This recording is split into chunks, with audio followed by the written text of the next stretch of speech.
Okay, welcome back to the channel. In this video, we are going to talk about food and the way it can affect your body, negative or positive. We're going to try to stay on topic here, and if we stray a little bit, just bear with us because we tend to do that sometimes. Okay, so the main thing I want to talk about is inflammation in the body. I don't think a lot of people realize the effect food has on you in a negative way or a positive way. I think most people have a generalization of what food can do for you, negative or positive, when it comes to gaining or losing weight. But I don't think they really understand how food can affect you in a negative way. Like, for instance, arthritis.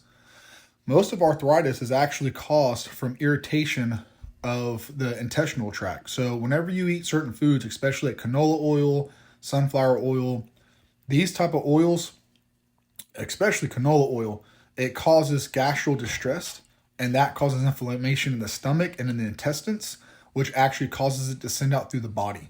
And then this can cause arthritis in the joints, swelling and inflammation. If it's not arthritis, you can still get inflammation in the joints, which causes knee pain or elbow pain or shoulder pain. But then that over time, chronically, can lead to building up arthritis in your joints, and you can develop arthritis. This also can cause leaky gut syndrome. Those of you who don't know, inside your intestinal wall, you have a bunch of little furry fingers that line your intestines, and these help the food to absorb into the bloodstream.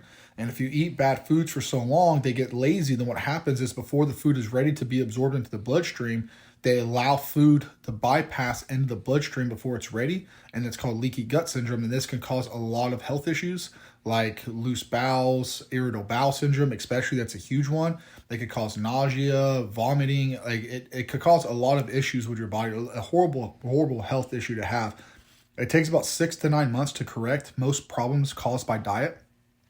And people get upset about this, which what I don't understand is people go 10, 20, 30, 40, 50 years eating horrible, not watching or maintaining what they eat or paying attention to the way that affects their body. Then they start getting headaches and migraines, nausea, stomach aches, loose bowels, irritable bowel syndrome, arthritis, achy joints, and they start getting all these issues. And then they go, oh, I need to go to the doctor to get some drugs to fix this. But it's like, no, I mean, drugs will help mask the problem. It won't fix the issue. So they continue to take drugs, and then the issue just continues to get worse, which requires more drugs, and it's just a rabbit hole. Which a lot of people, they feel like, oh, well, I ate fruits and vegetables for 3 days and nothing got better. My high blood pressure didn't come down, my high cholesterol didn't come down, my arthritis didn't get any better, so I need to go to the doctor to get drugs. It's like, no. It takes 6 to 9 months for your body to start to correct the issues, to fix that you spent the last 20, 30 years causing. It's like, I don't understand the mindset of some people, how they're like, hey, I've done this to my body for the last 30 years, but if I don't start seeing results and feeling better in a week's time, then, I'm just going to give up, keep eating the way I'm eating, and go get drugs because it's impossible to fix it. Like, I've even had people tell me, because I had elevated blood pressure for a while, like, oh, you're going to need blood pressure medication. Like, you're never going to get your blood pressure down, ever. You're going to have to take blood pressure medication. And now my blood pressure is 105 over 75. And I didn't take a pill to get my blood pressure up. I'm not going to take a pill to get my blood pressure down. I did it through diet and nutrition. Yeah, so for me, I think like my only Real quick, and it took me about 5 months to correct my blood pressure, religiously dieting around the clock. But now it's a steady like 105, 115. that's definitely good news. It's something I'm working on myself too, and like food allergy wise or however you want to look at it, like I don't really know of any main ones I have. I don't really deal with a lot of arthritis and things like that yet that I can really recall, but I do have, I guess, like a mild sensitivity to lactose, but I think that's more along the lines of like me not being like a big milk drinker or like in my lifetime or whatever. Like if unless it was like with cereal or occasionally I might have like a glass of milk with like while eating certain foods. I really didn't drink milk or whatever. And then ice cream was also like an occasional thing. Like I enjoy ice cream, but still an occasional thing. It wasn't an all the time thing. Well, the funny thing about that is you have people that have the enzyme lactate to break down lactose. But the thing is, some people that are exposed to certain allergies, like lactose, they either build an immunity to it and they can tolerate it, or they develop a more aggressive allergy to it and it becomes way more sensitive and way more aggressive. So people, it's 50-50 for certain foods. There's some things that people are just allergic to and there's nothing you can do about it, like a peanut allergy. Like, you're not going to introduce peanuts to someone who has an allergy and keep introducing it, then all of a sudden it's going to get better. More than likely they're going to become more sensitive to it, just like people with latex allergies. So there's some things that some people can develop immunity to, but for the most part, if you already have a legitimate allergy, and I don't mean a gluten allergy, because some people, they have I'm air quoting here with my fingers, gluten allergy, but everyone can handle gluten. Everybody, for those of people who don't know what gluten is the glue in the food that holds it together while baking and cooking. And it's added in for the most part to help the food to stick together while cooking. Now, here's the thing. Everybody can handle gluten. But when you get too much gluten, too often, too frequently in your diet, constantly nonstop, you build an allergy to it. And then it builds in the body, and it continuously builds into the point that it becomes negative every time you eat something with gluten, and you'll get extreme bloating, diarrhea, cramps, you'll get really gassy, you'll get gastro distress, it could cause leaky gut syndrome. Gluten is a horrible thing to be sensitive to, but when you become sensitive to it, it's because you've eaten it so much that your body has built it up and it's just given up on trying to fight the inflammation and it can't no more. So most people, if they actually get off of gluten for about 6 months, I know it sounds like a long time, but if you get off of it for about 6 to 9 months, then you go back to introducing it to your diet in small doses, maybe a meal for dinner. You won't have any gastro distress or bloating or diarrhea. You won't have any major stomach issues from that. It's just people eat it so much that it becomes a problem. And then they go, oh, well, I have a gluten allergy. It's like, well, yeah, but you can correct that by getting off of it and eating foods that helps your body repair the damage done by the gluten. It's not like you just woke up one day, then all of a sudden you're allergic to gluten and that's it. It's going to kill you. It's something that accrued over time. Yeah. And nothing says delicious like gluten-free pizza. Oh, yeah. Just like MSG, right? You give me some extra of that, because that stuff makes food delicious, but it's horrible for you. It's amazing. Yeah. But yeah, like I said, for me though, like the biggest issue I have really is milk. Like, it just depends on the day though. Like, sometimes I can drink it and I'm perfectly fine. Other times I can have a little bit of lactose and it's just a terrible day. But like I said, I think that's just from not really like having a large exposure to it throughout my life. Just never really. Do you know what drinking? Do you know what lactose is of the milk? You know what that is, right? It's the sugar in the milk. So any dairy product, the cow's body produces lactose, which is a sugar that is, like, if you look at milk, there's like, I think 12 grams of sugar for every 8 ounces, and 6 grams of that sugar is lactose, and that's what gives it that sweet flavor. And there's actually milks out there like Fairlife that actually remove the lactose. And if you look at it, there's 6 grams of sugar in there because they pull out the lactose sugar, which is the other 6 grams. And that's why milk has a naturally sweet taste to it, because the cow's body naturally produces sugar in the milk, and it's the lactose. That's why you can normally eat hard cheeses like cheddar and stuff like that, and you don't get like gastro distress problems. But when you eat like ice cream and dairy products like yogurt that has the sugar still in it, and then you drink milk that has the lactose in it, is when you get stomach issues. But normally people that have those issues can eat hard cheeses because you don't have the lactose in there. Yeah, you're talking about Fairlife. Like, if I am going to drink milk, it usually is Fairlife, and it's usually their chocolate one because it's delicious. Yeah, Fairlife is a really good milk. It's just so expensive, and how much milk we go through in my house, man, I couldn't afford it. The other thing too is it lasts longer for whatever reason. I guess because they pull the lactose out. Yeah, that stuff lasts a lot longer. Preservatives, they just add more preservatives to it. We made it healthy, but we're going to put more preservatives in it. Maybe, but that stuff will last freaking a couple weeks. Yeah. But yeah, like I said, that's the only real issue I know of myself having. I don't really know of any like gluten or like other major allergies that I have. And as far as like inflammation and stuff, I'm sure I have it, but none of it has gotten to a drastic enough point to where like I'm in severe or like constant aching and pain outside of like more of the usual like tenderness from an actual workout itself. So like my joints aren't really just like all the time. Yeah.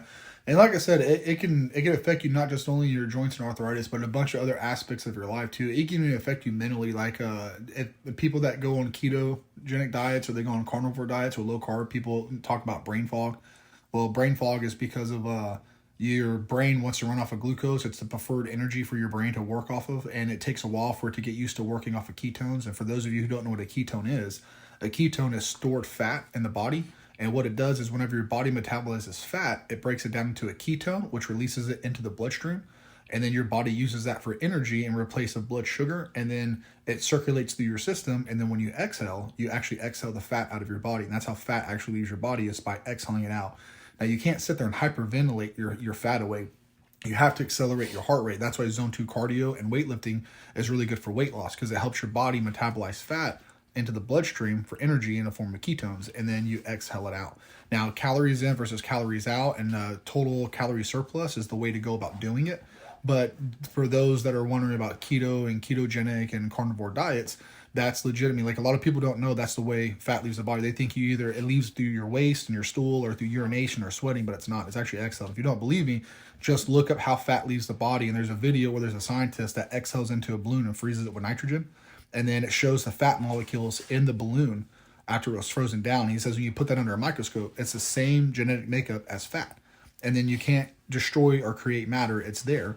So whenever it warms back up, it turns back into vapor, I guess. But he goes into far detail in the video. It's really interesting. But anyway, so a little off track. So whenever you go on a ketogenic diet, you go into what's considered a brain fog until your brain learns how to run off of ketones. And that affects your body too by what you're eating and how you're eating. But once you get past that point, your brain will clear up and you'll have a lot of clarity. You just have to get to that point, Yeah.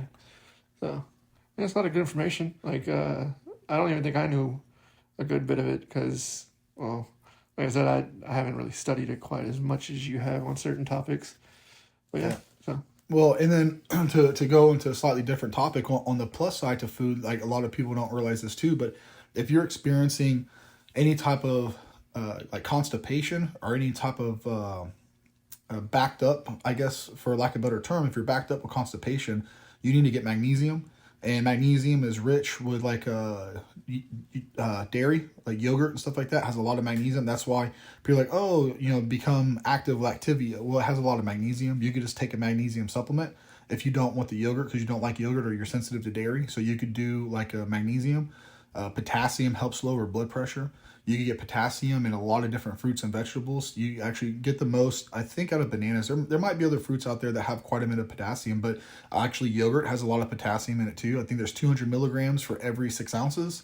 And one medium banana, I think there's 400 milligrams of potassium. But if you have high blood pressure, you're going to want around 3,500 to 4,500 milligrams of potassium a day.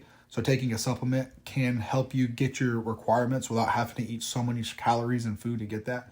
So there's a lot of things, just like vitamin D. Getting vitamin D, it's actually really hard to get vitamin D through nutrition because there's not a lot of foods that have vitamin D. And most people don't have enough time to go out in the sun completely exposed except for in their underwear or a bathing suit for 20 minutes to absorb enough vitamin D. So that's why people started putting, the government or whoever it was decided, hey, FDA, I think, was like, hey, we need to start putting vitamin D in milk because people aren't getting enough. And vitamin D is directly linked to fatigue, exhaustion, and depression if you're deficient. So a lot of places that are gloomy, there's higher deficiencies. There's a larger community that's higher for deficiencies in vitamin D, which causes a higher rate in depression and suicidal behaviors and just all around just feeling, I guess, for lack of a better term, bummed out.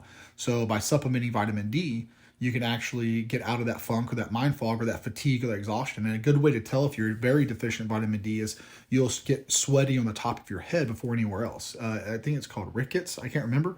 But if you're experiencing sweating on the top of your head, you're deficient in vitamin D normally. If you have extreme fatigue and exhaustion, even if you're getting 8-9 hours of sleep, 10 hours of sleep, and you just can't shake the fatigue and you're on a diet, chances are you're deficient in vitamin D. So taking vitamin D will help. You could go get a blood test for it and see where your vitamin D levels are at, and then you can start supplementing vitamin D. Now, taking an extreme amount of vitamin D isn't going to correct the problem. It takes about 6 to 9 months of supplementing vitamin D to be able to bring your vitamin D up enough to be able to correct your deficiency. So that's what people don't understand about diets and nutrition. Like, you spend 20 years messing yourself up by eating bad, but you can spend 6 months to a year correcting 20 years worth of bad behavior. But most people don't want to do that. They just want to jump on drugs. I want to go to my doctor and take a pill for a quick fix. And me, I don't want to be a prisoner of a pill. ever. I don't want to have to be subjected to like, I have to take this pill prescribed by a doctor and I have to get a doctor's prescription, go to a pharmacy to be able to take this pill to keep living. It just doesn't sound like a fun life to me. Yeah, absolutely. But I think that's going to be it for me. Is there anything you want to add to it or anything else you want to bring up or talk about, even off topic of that? No, I think that's pretty much it for tonight. Okay, well, I'm going to actually add this real quick. So about the training, guys, in the video, if y'all see, I'm only using like 17-pound dumbbells, 12-pound dumbbells. Well, for those of you who don't know, I strained my pec about a week ago, a week and a half roughly. I strained it. And my left pec, actually, not my bad one that I had surgery on, and it's still in the phase of recovering. It feels a lot better, and it's not tender or sore anymore, and it's not hurting through any range of motion or my day-to-day activity, nor is it hurting on my workout. But I'm still going to take it easy and slowly introduce weight to range of motion movements while trying to keep the load light and getting as much blood in there as I can, because I'm not trying to get re-injured or hurt, and I'm not trying to cause this hurt muscle to turn into an injury and rip and tear something. So that's just a process. And this is something that some of you guys might be going through or have experienced. And it's something that you need to understand. Like, it's okay to back off the weights and not work that muscle out, but still work out, or use very light weight with a big range of motion to help heal that muscle up without causing further damage. It's not going to shrivel up and shrink away, and you're going to lose all your results and gains if you don't work it out for a month. Just keep it active and keep it moving to get blood in there, and you're going to heal up a lot faster than either not using it or continuously trying to push through it and hurting yourself worse. So, but that's it for me on this one, man. I'm done, and that's it for you? Yes, sir. All right. Well, if you guys have made it this far in the video, if you guys want to leave us a like, we'd appreciate it. If you haven't subscribed to the channel and you watch us regularly, we would appreciate it if you would subscribe to the channel. And at the end of the day, if you don't want to like it and you don't want to subscribe, then don't do it. It's as simple as that. But until next time, we appreciate y'all watching. Yep. Catch you later.